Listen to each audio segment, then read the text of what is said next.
For entrance, let us take the hymn G21, Hear My Cry.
In the name of the Father, and of the Son, and of the Holy Spirit. Amen. The grace of our Lord Jesus Christ, the love of God, and the communion of the Holy Spirit be with you all. And with your spirit.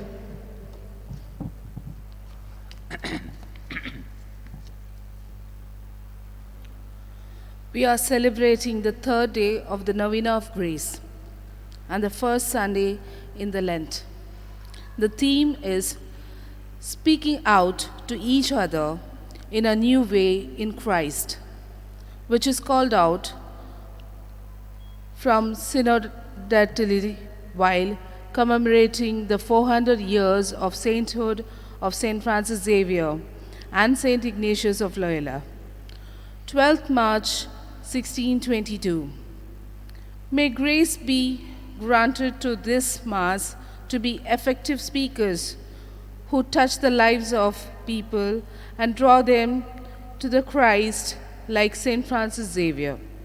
Let us also pray during this Mass, along with the pilgrims who are walking from all the parishes in Goa to the shrine of St. Joseph Vaz, that we may imbibe the spirit and fervor of the two saints who walked tirelessly to proclaim Jesus and his good news of just, peace, and joy.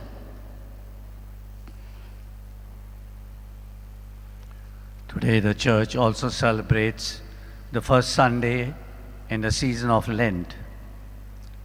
Let me give you a little introduction as we prepare for our act of contrition. Please be seated.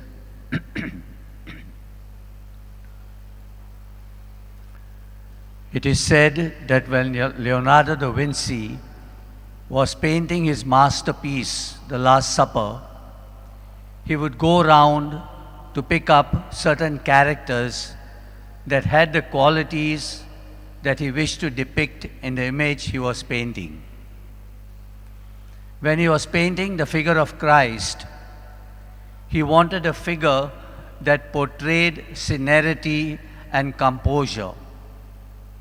And after looking around for a long time, he found such a person in the choir in the Cathedral of Milan. He then approached this man and asked him if he would come and sit down as a model for Jesus as he prepared his painting. And the man agreed. He came and Leonardo made him sit down, and then he painted Jesus' face. After that, he went round finding more models for the other apostles. After a number of years, it was time to paint the last figure of Judas Iscariot. Now he was trying to search for a person who appeared to be hard-hearted and had the face of almost deep set in crime. He went round searching for such a person, and after a long time he managed to discover one man who was in prison. He asked the authorities whether they would permit this man to come to his studio and sit down as a model while he painted Judas Iscariot.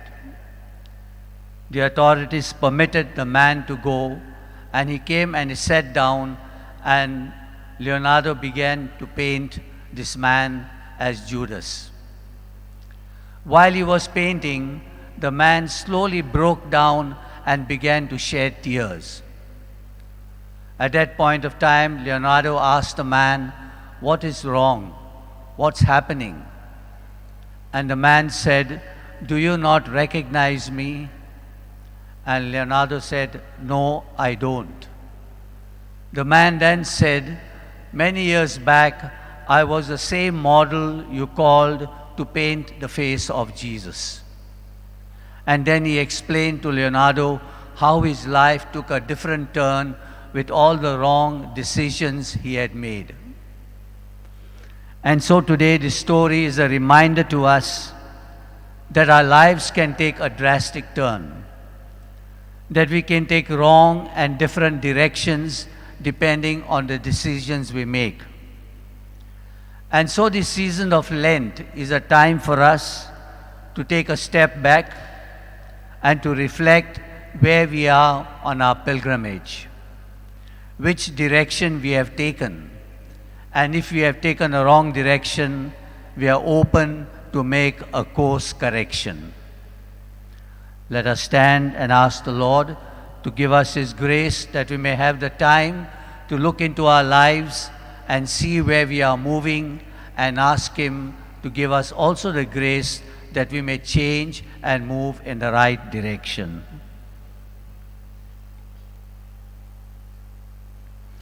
I confess to Almighty God and to you, my brothers and sisters, that I have greatly sinned in my thoughts and in my words, in what I have done and in what I have failed to do, through my fault, through my most grievous fault. Therefore I ask Blessed Mary, ever Virgin, all the angels and saints, and to you, my brothers and sisters, to pray for me to the Lord our God. May Almighty God have mercy on us, forgive us our sins, and bring us to everlasting life. Amen. Lord, have mercy. Lord, have mercy. Christ, have mercy. Christ, have mercy. Lord, have mercy. Lord, have mercy. Let us pray. Grant, Almighty God, that through the yearly observances of Holy Lent, that we may grow in understanding of the richness hidden in Christ, and by worthy conduct pursue these effects. We make this prayer through Christ our Lord. Amen.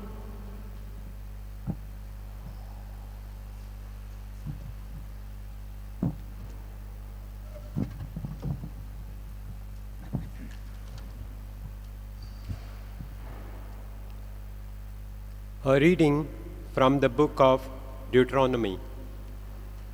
Moses said to the people, "The priest shall take the basket from your hand and set it down before the altar of the Lord our God. And you shall make response before the Lord your God. A wandering Armenian was my father, and he went down into Egypt and sojourned there. Few in number, and there he became a nation, great, mighty, and populous. And the Egyptian treated us harshly and afflicted us. and laid upon us hard bondage. Then we cried to the Lord our God of our fathers, and the Lord heard our voice and saw our affliction, our toil and our oppression. And the Lord brought us out of Egypt with a mighty hand and an outstretched arm, with great terror, with signs and wonders. He brought us into this place and gave us this land, a land flowing with milk and honey. And behold, now I bring the first of the fruit of the ground, which thou, O Lord, hast given me. And you shall set it down before the Lord your God, and worship before the Lord your God. The word of the Lord. Thanks be to God. Our response: be with me, O Lord, in my distress. Please repeat. Be with me, O Lord, in my distress. distress. He who dwells in the shelter of the Most High and abides in the shadow of the Almighty says to the Lord, my refuge and my stronghold, my God in whom I trust. Response: Be with me, O Lord, in my distress. upon you no evil shall fall, no plague approach where you dwell. For you has he commanded his angels to keep you in all your ways. Response: Be with me, O Lord, in my distress. they shall bear you upon their hands, lest you strike your foot against a stone.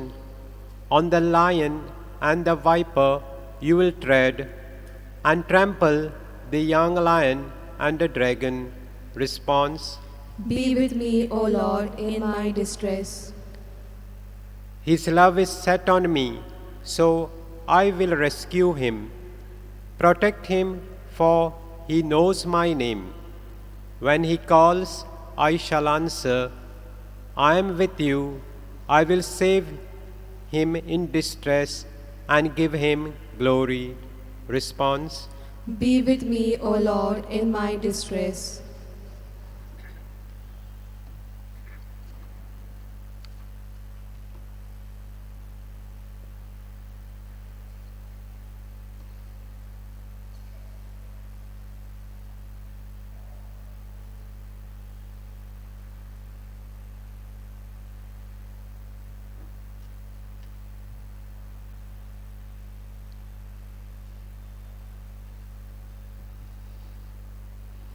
A reading from the letter of St. Paul to the Romans.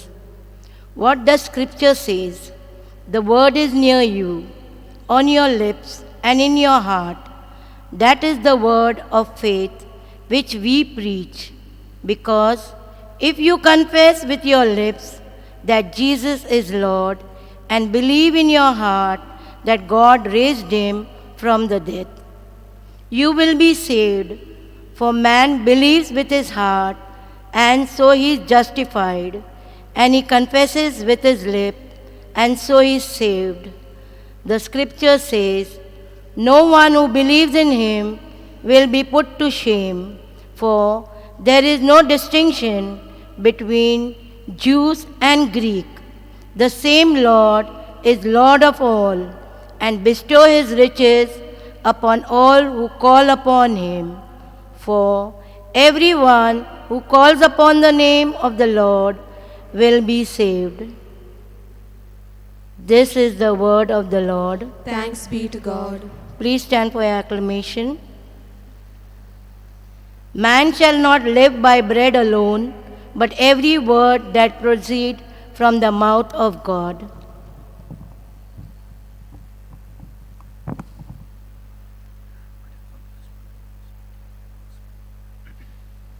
The Lord be with you. And with your spirit. A reading from the Holy Gospel according to Luke. Glory to you, O Lord. Jesus, full of the Holy Spirit, returned from the Jordan and was led by the Spirit for 40 days in the wilderness, tempted by the devil. And he ate nothing in those days, and when they were ended, he was hungry. The devil said to him, "If you are the Son of God, command this stone to become bread." And Jesus answered him, "It is written, man shall not live by bread alone." And the devil took him up and showed him all the kingdoms of the world in a moment of time, and said to him, "To you I will give all this authority and their glory, for it has been delivered to me, and I give it to those to whom I will. If you then will worship me, it shall be yours." And Jesus answered him, "It is written, you shall worship the Lord your God, and him only shall you serve." He then took him to Jerusalem and set him on the pinnacle of the temple and said to him, "If you are the Son of God, throw yourself down from here. For it is written, he will give his angels charge of you to guard you, and on their hands they will bear you up, lest you strike your foot against a stone." And Jesus answered him, "It is said, you shall not tempt the Lord your God." And when the devil had ended every temptation, he departed from him until an opportune time. The Gospel of the Lord. Praise to you, Lord Jesus Christ. By the words of the Gospel, wipe away our sins.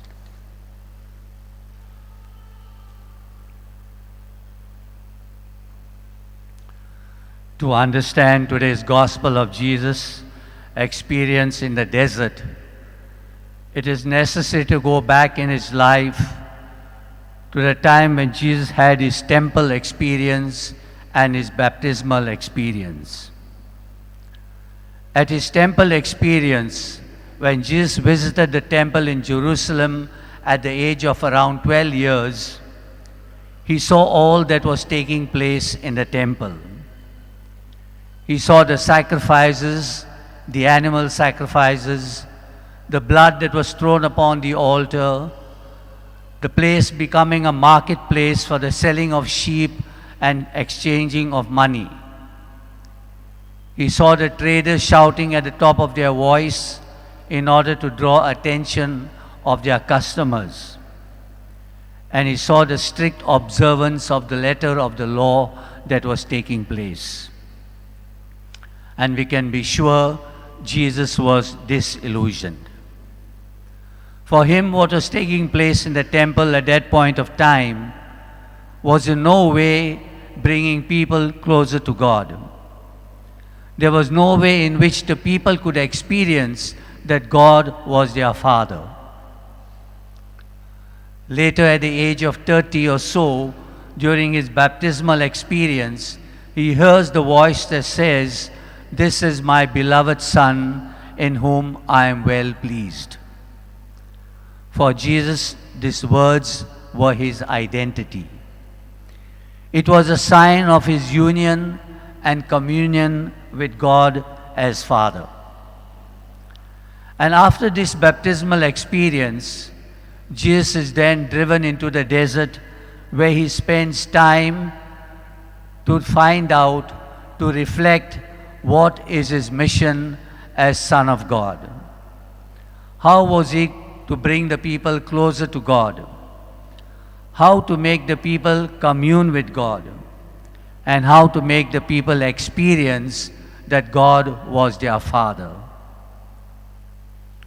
We can say that the temptations recorded in today's Gospel are options and choices before Jesus.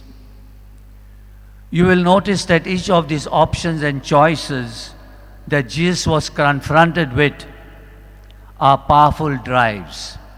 They exist not only in Jesus, but in each one of us. Imagine the temptation to you to have all your material needs met, to experience security from all harm, and to have the power to rule over others. These are hard to refuse, and many of us get trapped into wanting such to be realized. Jesus was tempted. Francis Xavier was also tempted, and we too are being tempted constantly in various ways. Let us take each of the temptations that Jesus faced and see how we handle them and see how these are reflected in our own lives. In the first temptation, Jesus is asked to change stone to bread. When Jesus fasted over that long period of time, he was tired and hungry. And what he needed most at that point of time was food. And this temptation comes when he is at his weakest moment.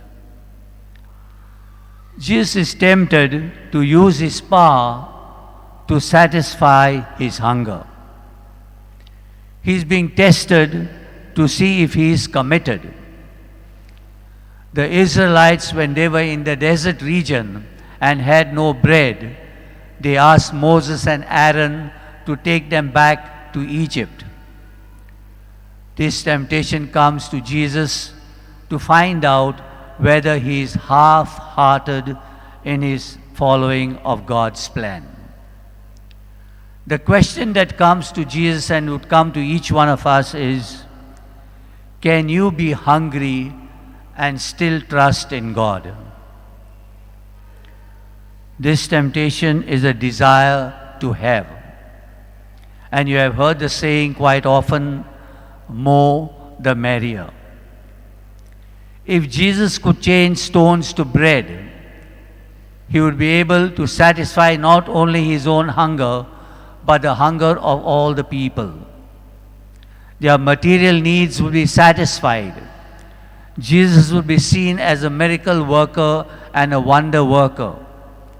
And he would have drawn in a lot of attention and followers. And yet we see Jesus does not use his personal power for personal advantage. When we come to ourselves, we see the stones in our own life. The stones in our lives are the hard and difficult moments and realities that we have to face. It can be our strange relationships at home or at our place of work. It can be issues of our health. It can be financial problems. It can be psychological issues of low self-esteem and a poor self-image that generate a lot of problems. When we look at ourselves and our problems, we want to be comfortable. We want to find an easy way out of our trials and tribulations. We want the Lord to work a miracle for us and take it all away. We are not prepared to accept the fact that we have to endure our sufferings at times because they are the result and consequence of our wrong decisions and the wrong road we have taken. When we look at the second temptation, we see that Jesus is offered half the kingdom. He is offered half the kingdom if he is prepared to worship Satan. Jesus is tested regarding his attitude to wealth and power. Jesus is challenged to accept and acknowledge someone other than God to be the master of the world. Will Jesus love God wholeheartedly, Or will he long to grasp that kind of power and prestige that people aspire and admire? It is a temptation towards idolatry, substituting someone and something for God. Jesus is called to accept and acknowledge the lordship of Satan. This is a temptation and desire for power or conquest. To conquest not only situations, but to have control over people. In our own lives, we long and we hope we too can have this power. Didn't the disciples discuss among themselves who is the greatest? Who will have power over all the other apostles and disciples? Who would be the person closest to Jesus to communicate to him and to disperse his communication to others? We all long for such power and for such status. We long for this power because it will give us the chance to control others. It will give us the chance to control situations. But we will not realize that when we have such a power, it will lead us to exploit and to oppress others in the long run. And so we see this is the second temptation that Jesus has to confront.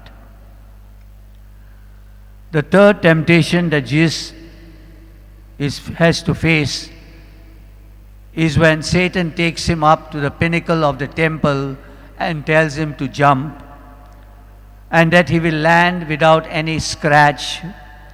He will not get hurt because God will send his angels to uphold him and to save him. Jesus is being made to believe that he can serve God without pain. If this is to take place, the crowds would be happy and joyous. Jesus would improve his self-image and his personality, and once again he would be able to draw crowds. Would Jesus be able to love God even when his own life is in danger? Will Jesus risk his life for the sake of his mission, or will he opt out for self-preservation? We know what Jesus' answer was at the time of his passion. We too know the dangers and harms that we have to confront and that face us from time to time. And what do? We yearn for protection, for safety, and for security. We know how we long to escape pain, even a mild headache or a toothache. We seek a God who will shield us from life's harsh realities, and we seek a life that will save us. This temptation is also a temptation towards ignoring responsibility in life. And so often we find ourselves blaming others for our problems or our difficulties. We at times even want to benefit from wrong decisions that we have made. We do not want to hold ourselves guilty of what we have done. So the question to ask is, can you love God even when your life is slipping away, when you are facing serious illness or at the point of death? Jesus knows that loving God does not mean exemption from pain. God teaches us through the scriptures that he will save us, but he does not tell us that we will be safe. It is important to notice in this temptation that Satan takes Jesus to the pinnacle of the temple. He takes him to a sacred place, And in this sacred place, he is putting forth his temptation. It is a sign for us to remember that we have to be on our guard, even in sacred places, even when we are in the midst of prayer, because Satan can tempt us. And it was Ignatius of Loyola who tells us, Satan can appear to you as an angel of light. And that is the time when we tend to fall. Today's gospel passage ends with the devil leaving Jesus, and we are told that he will return at the appointed time. We know Jesus' whole life was a confrontation between God's spirit and the evil spirit. And it culminates at the appointed time. The time when he stands in front of Pilate and makes a costly confession of faith that will lead to the cross. We see Jesus is faithful to God's plan. At every step, he makes this confession of faith that he will follow God's plan because of his baptismal experience of being the beloved Son. These temptations were not easy for Jesus to overcome. Neither will temptations be easy for us to overcome, and that is why the church gives us these 40 days to prepare ourselves to fight and battle with Satan. We can face this desert experience that comes in our own lives only if we spend time in prayer, reflection, and by fasting.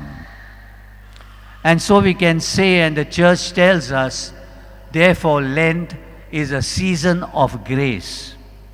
It is a call to conversion of minds and hearts to God. And so the real question we should ask as we begin this Lenten season is not, what will I give up? But rather, it should be, what do I wish to become as a result of Lent? If we want to be friends and companions with the Lord, like all kinds of friendship and companionship, we need to have it in constant repair.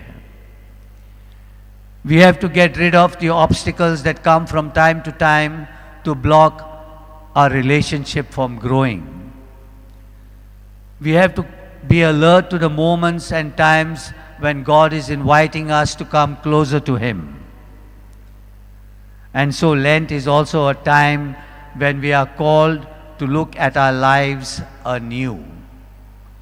Jesus looked at his life anew in the desert.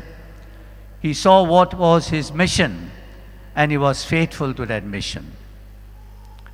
Today, we also celebrate the novenas of grace to St. Francis Xavier. We also have Xavier as an example, a man who also set his life anew. If you look at Xavier's life, he came from a noble family. He had things his own way. When he was at the University of Paris, he was a good athlete. He was good in his studies, and he was hoping to be a professor in the same university. These were his dreams, his way of making a name for himself. He was on the way to realizing this ambition of his when he encounters Ignatius of Loyola and those words that Ignatius put to him. What does it profit a man if he gain the whole world and suffer the loss of his soul? These words changed Xavier's life upside down. It made him change his course of direction. He let go of his desire for titles and laurels. He gave up his academic pursuits, his athletic career, and even the honor of the title Canon of Pamplona. He then joins Ignatius to form the Society of Jesus, so he could serve God and Jesus in a better way. And his commitment comes to light when he volunteers to come to India when the person who was to come was not well. When Xavier traveled to India, he did not take the status of him being the representative of the King of Spain. He engaged in humble work. He washed his own clothes. He cooked his own food while he was on voyage. Later in India and in the East, he tired himself. He was like a man in a hurry. He went from place to place, undertaking many voyages and journeys, all for the sake of spreading the word of God. That was the mission he received. We see in today's text of the Gospel, Jesus overcame temptations to be true to God's mission. Xavier imitated Jesus through his generous and selfless spirit of availability. And now we have a choice. The choice before us, I like to put from an example that is noticed in nature. It is said that the hummingbird and the vulture fly over the same landscape, the desert landscape. The vulture is looking for dead animals to feed on the rotten flesh. The hummingbird overlooks this, and he searches for the desert plants and the blossoms from which he can get nectar, the freshness of life. It is said that each bird finds what it wants. And so with us, we too will find what we want. And so this Lenten season is a time to ask yourself, what am I looking for? What do I want to become during this season of Lent? Do I want to commit myself to Christ? Do I want to commit myself to the devil? Or do I want to sit on the fence?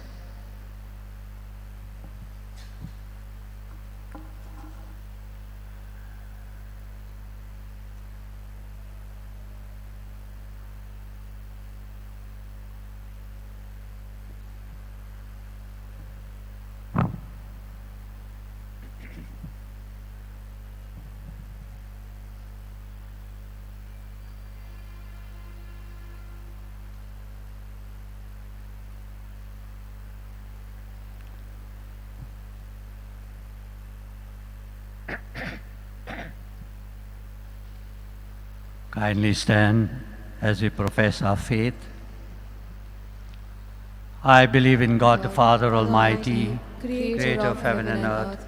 I believe in Jesus Christ, his only Son, our Lord, who was conceived by the power of the Holy Spirit, born of the Virgin Mary, suffered under Pontius Pilate, was crucified, died, and was buried. He descended into hell. On the third day he rose again from the dead. He ascended into heaven and is seated at the right hand of God the Father Almighty. From there he will come to judge the living and the dead. I believe in the Holy Spirit, the Holy Catholic Church, the communion of saints, the forgiveness of sins, the resurrection of the body, and life everlasting. Amen.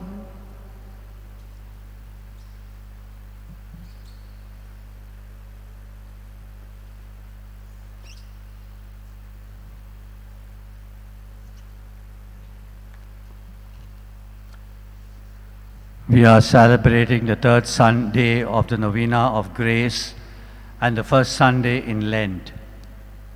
The theme of speaking out to each other in a new way in Christ, which is called out from synodality while commemorating the 400 years of the sainthood of St. Francis Xavier and St. Ignatius of Loyola, 12th March 1622.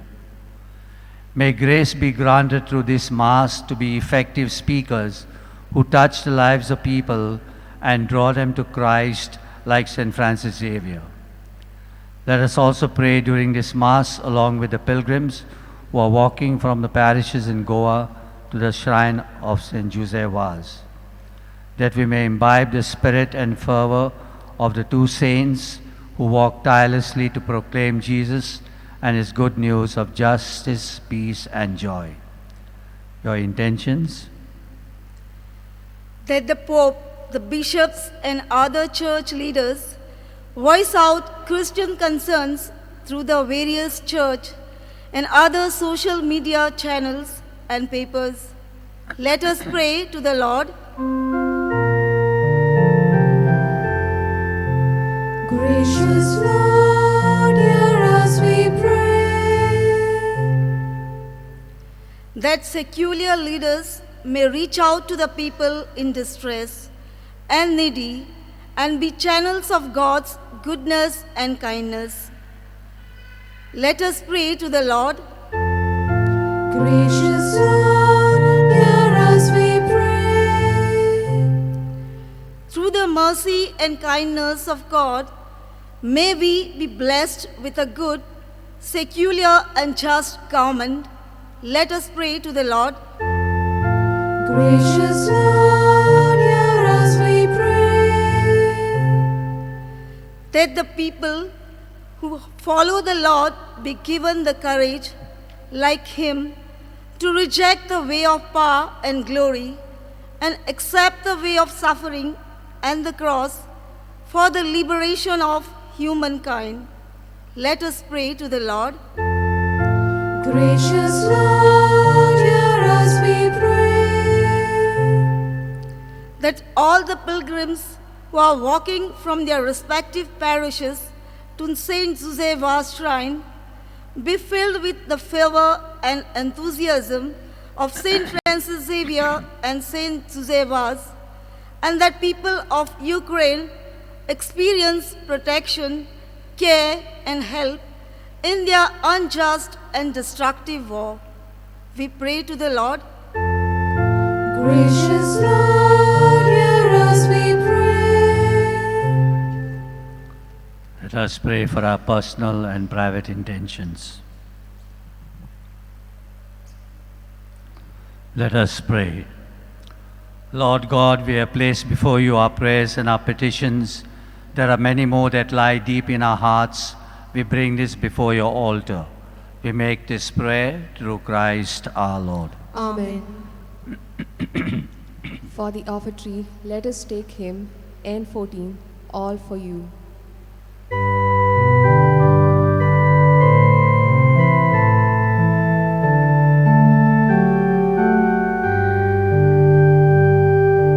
All for you, Lord, all for you.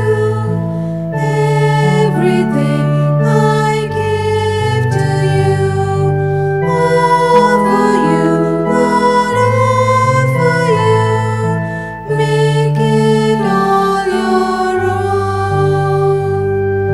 Take my hands and feet, Lord, take them all for you. They are instruments, Lord, put them to your use. To spread your love and give the good news. All for you, my God. All for you, Lord, all for you. Everything I give to you. All for you, Lord, all for you. Make it all your own. Pray, brothers and sisters, that my sacrifice and yours may be acceptable to God, the Almighty Father. May the Lord accept the sacrifice at your hands for the praise and glory of his name, for our good and the good of all his holy church. Let us pray. Give us the right dispositions, O Lord, we pray, to make these offerings, for with them we celebrate the beginning of this venerable and sacred time. We make this prayer through Christ our Lord. Amen. The Lord be with you. And with your spirit, Lift up your hearts. we lift them up to the Lord. Let us give thanks to the Lord our God. It is right and just. It is truly right and just, our duty and our salvation, always and everywhere to give you thanks, Lord, Holy Father, Almighty and eternal God, through Christ our Lord. By abstaining 40 long days from earthly food, he consecrated through his fast the pattern of our Lenten observance, and by overturning all the snares of the ancient serpent, taught us to cast out the leaven of malice, so that celebrating worthily the Paschal mystery, we might pass over at last to the eternal Paschal feast. And so with the company of angels and saints, we sing the hymn of your praise, as without end we acclaim.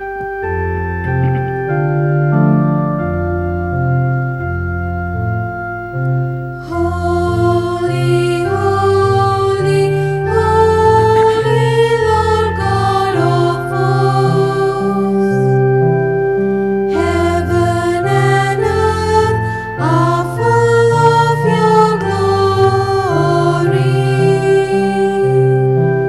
Hosanna, Hosanna, Hosanna in the highest.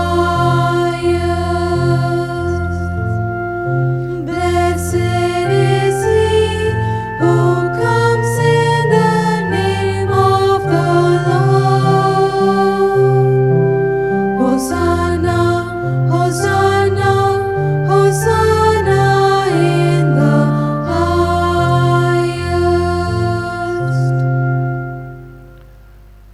You are indeed holy, O Lord, the fount of all holiness. Make holy, therefore, these gifts, we pray, by sending down your Spirit upon them like the dewfall, so that they may become for us the body and the blood of our Lord Jesus Christ. At the time he was betrayed and entered willingly into his passion, he took bread and giving thanks, broke it, and gave it to his disciples, saying, "Take this, all of you, and eat of it, for this is my body, which will be given up for you."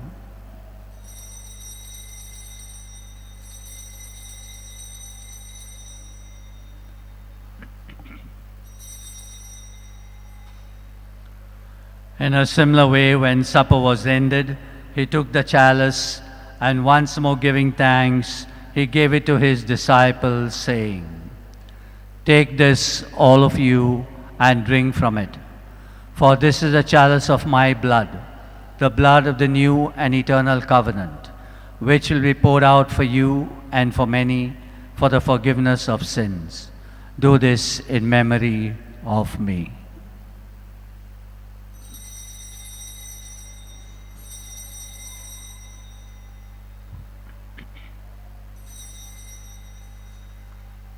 The mystery of faith. Save us, Savior of the world, for by your cross and resurrection, you have set us free. Therefore, as we celebrate the memorial of his death and resurrection, we offer you, Lord, the bread of life and the chalice of salvation, giving thanks that you have held us worthy to be in your presence and minister to you. Humbly we pray that partaking of the body and blood of Christ, we may be gathered into one by the Holy Spirit. Remember, Lord, your church spread throughout the world, and bring her to the fullness of charity, together with Francis our Pope, Philip Neri our Bishop, and all the clergy. Remember also our brothers and sisters who have fallen asleep in the hope of the resurrection, and all who have died in your mercy, welcome them into the light of your face. Have mercy on us all, we pray, that with the Blessed Virgin Mary, Mother of God, Blessed Joseph, her spouse, with the blessed apostles and all the saints who have pleased you throughout the ages, we may merit to be co-heirs to eternal life and may praise and glorify you through your Son, Jesus Christ.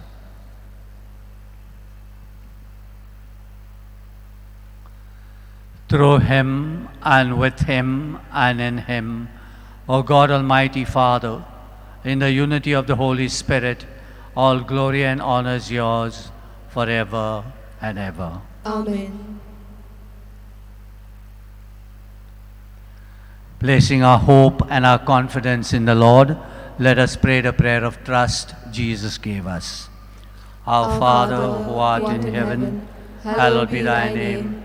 Thy kingdom come, thy will be done, on earth as it is in heaven. Give us this day our daily bread, and forgive us our trespasses, as we forgive those who trespass against us.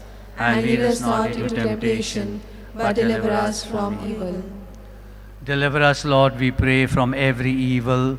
Graciously grant peace in our days, that by the help of your mercy we may be always free from sin and safe from all distress, as we await the blessed hope and the coming of our Savior, Jesus Christ. For the kingdom, the power, and the glory are yours, now and forever.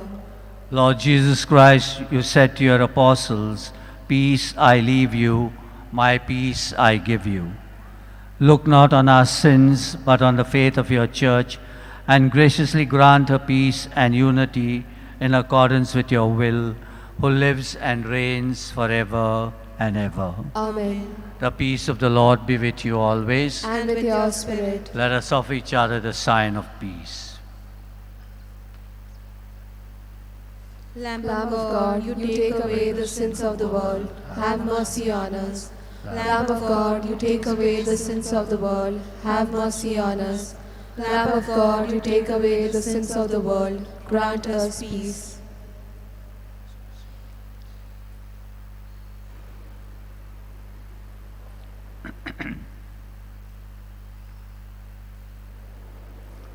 This is Jesus Christ, the Lamb of God, who takes away the sins of the world. Blessed are we who are called to this banquet of love and life. Lord, But I am not worthy that you should enter under my roof, but only say the word, and my soul shall be healed.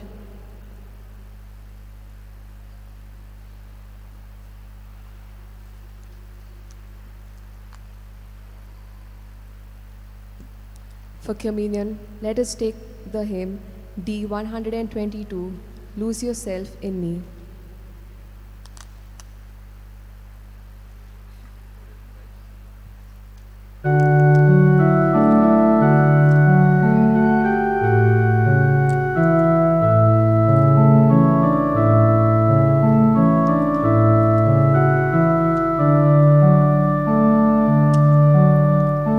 Lose yourself in me, and you will find yourself.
Let us pray.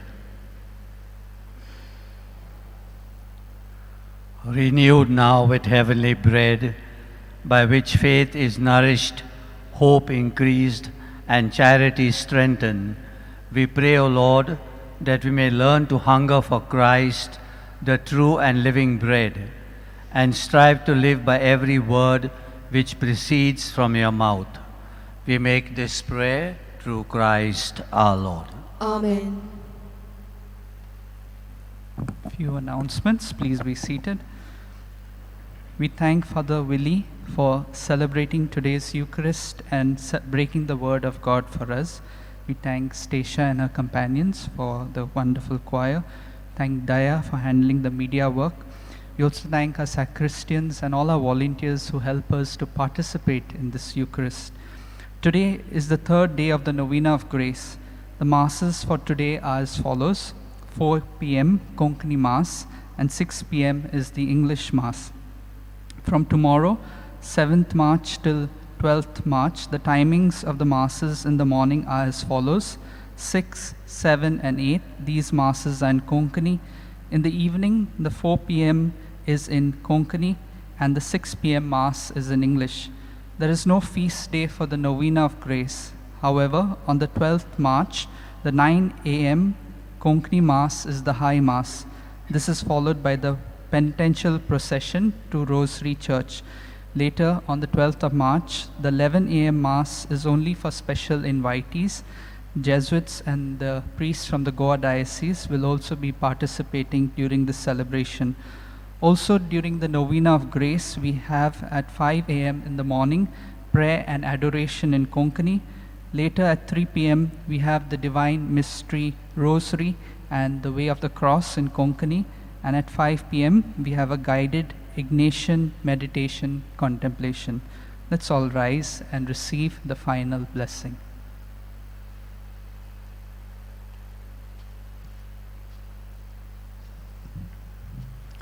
The Lord be with you. And with your spirit. May Almighty God bless you, the Father, the Son, and the Holy Spirit. Amen. Let us go in peace to love and serve one another. Thanks be to God. We now have a prayer to Saint Francis Xavier. You may kneel down if you so wish. O devoted servant of God, Saint Francis Xavier, your heart was burning with love for Jesus. Impelled by this love, you went from country to country and spent yourself unto death, proclaiming the name of Jesus and the good news of salvation.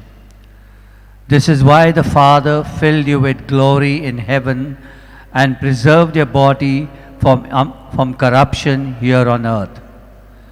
Filled with joy for these unique gifts, we join you in praising the Father.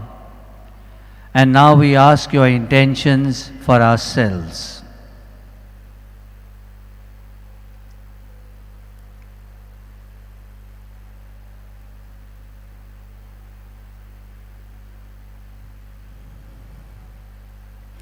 We ask you to obtain for us the fulfillment of these desires, which, if they are pleasing to the Father, and for everything together with you, we praise the Father through Jesus in the Spirit. Amen. For the end, let us take the hymn, San Francis Xavier.